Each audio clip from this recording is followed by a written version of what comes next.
табиғатпен қатар көңілдің де жаңаратын, жақсылыққа ұмтылатын шағы бұл наурыз.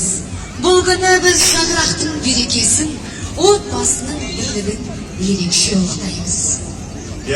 Өмірде де жұптары жазылмай, халқымыздың сүйікті перзенттеріне айналған, әндері әр үйдің төрінде шырқалатын еліміздің, біздің жеріміздің деп айтайықшы, сүйікті перзенттері, өнер иелері дәл қазір бізбен бірге. Ерқанат сахна төріне қазақтың қос қанатындай болған, үлгі болып жүрген, жұптары жазылмаған, үйлесімді жұп, Тоқтар Серіков пен Бейбіт Сейдуалиеваны шақыруға рұқсат етіңіздер. Жүрегінде бір туған жер болады. Қайда жүрсе де сол жерге тартып тұрады. Сол сағыныш әнге айналады. Жүректен шыққан нәрәуін жүрекке жетеді. Ал бүгін сол ән арқылы кездесетін күн. Қарсы алыңыздар. Қошеметтеріңіз.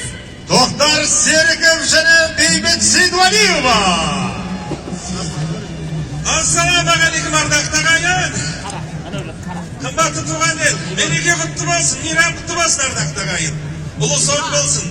Бүгін біздің елімізге, жерімізге, төрімізге келіп атқан құт мерекеміз қайырлы болғай. Еліміз көркейе берсін, семейіміз күннен күнге жасара берсін.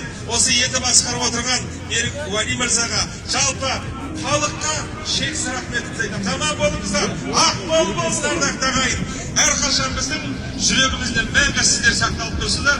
Сондан бірінші әнімізді осы Семей еліне арналған әніміз ертістің жағасында деген әнді тартып өтеміз. Қабыл алыңыздар.